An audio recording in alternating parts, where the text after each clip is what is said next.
Hello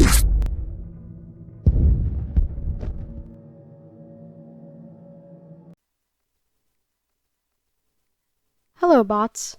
This video will have a bit of a different setup from my usual ones. I will be exploring 2 of the mental hospitals in my home state, give you all some background, and after each one I will include a true story related to that hospital. I hope you all enjoy, and be sure to let me know if you enjoy this setup. There will be pictures included for both.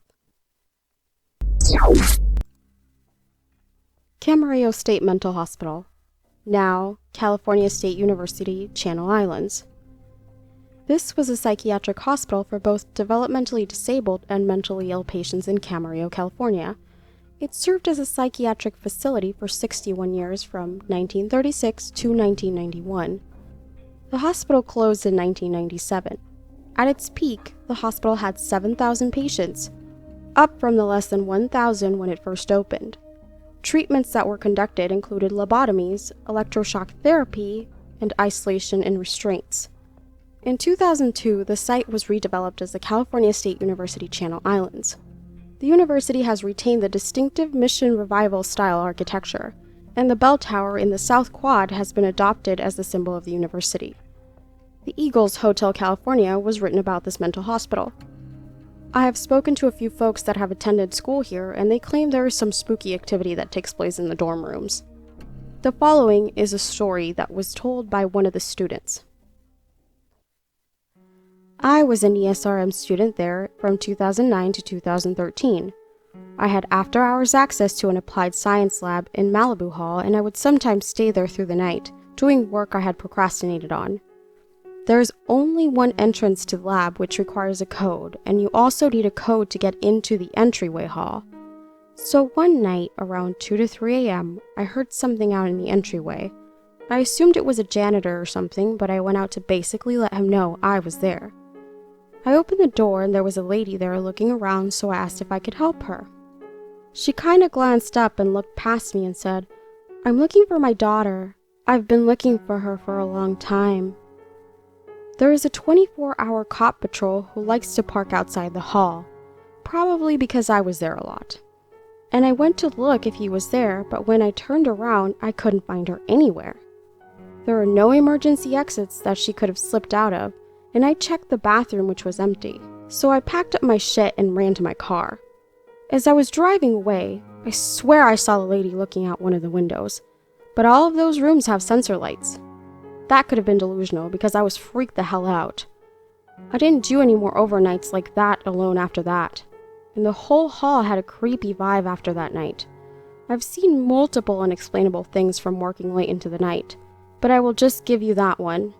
I always claimed atheism and didn't believe in any of that stuff, but I've seen way too many things now to deny them all.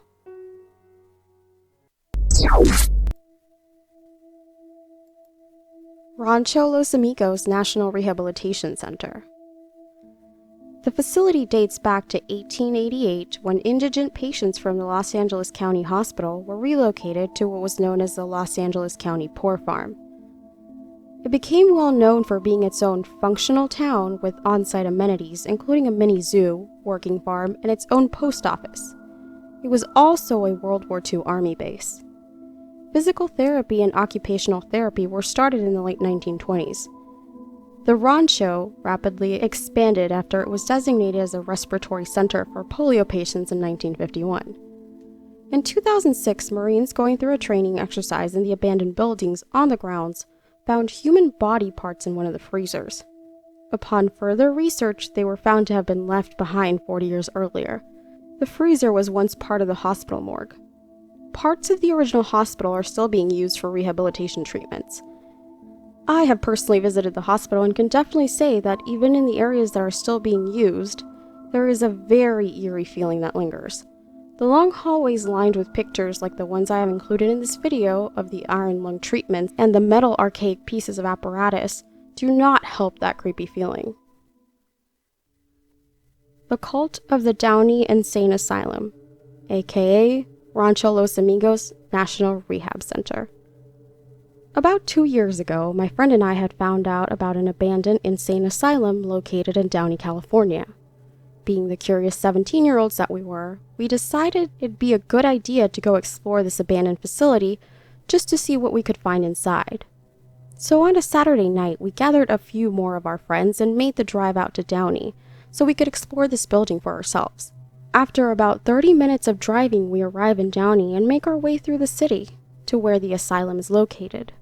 The closer we get, the shadier and shadier the neighborhoods we're passing through become, and after another 15 minutes of driving, we arrive at our destination.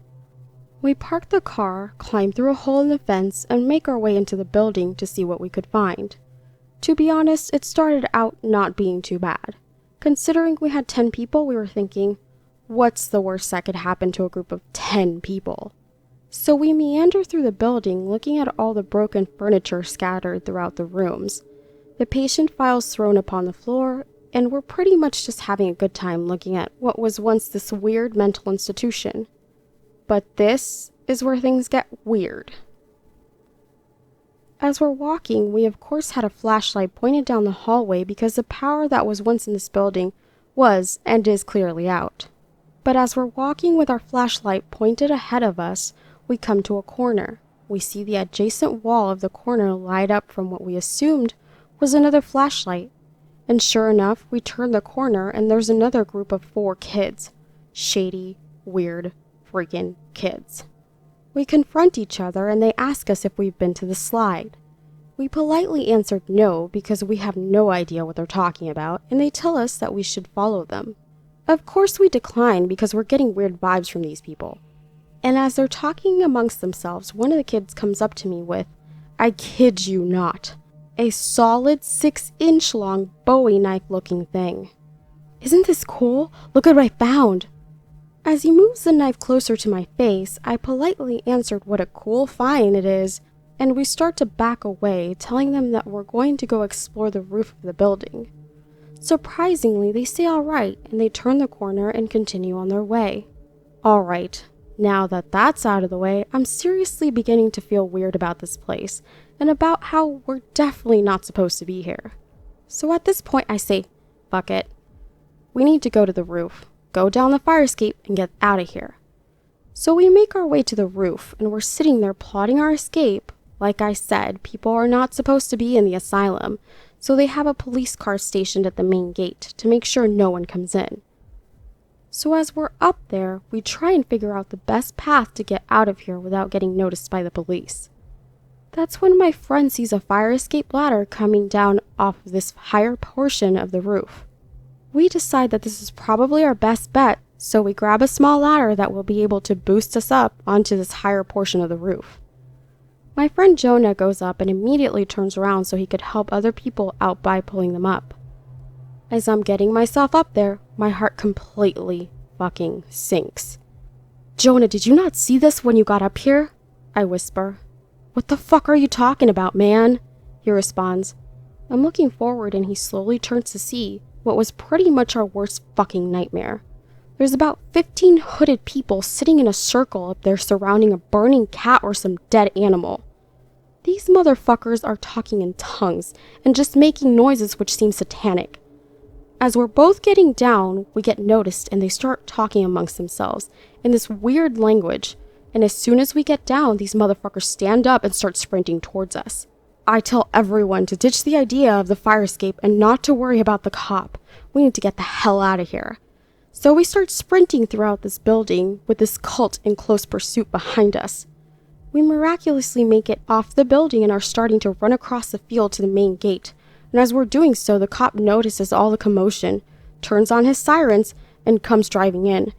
Thank God he manages to cut the cult off from us and starts to chase them as we get away safely. Honestly, I can safely say it was the scariest experience of my life.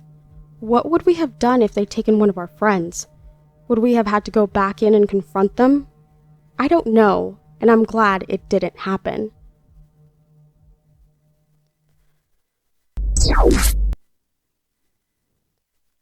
Alright guys, so let me know what you think. I actually enjoyed looking stories up for both of these, except they're kind of scarce. I would love to hear the stories that the cop that sits outside of that last place has, because he must see some really weird stuff all the time. So be sure to let me know what you think in the comments below. Hope you're having a great weekend. Margbot out.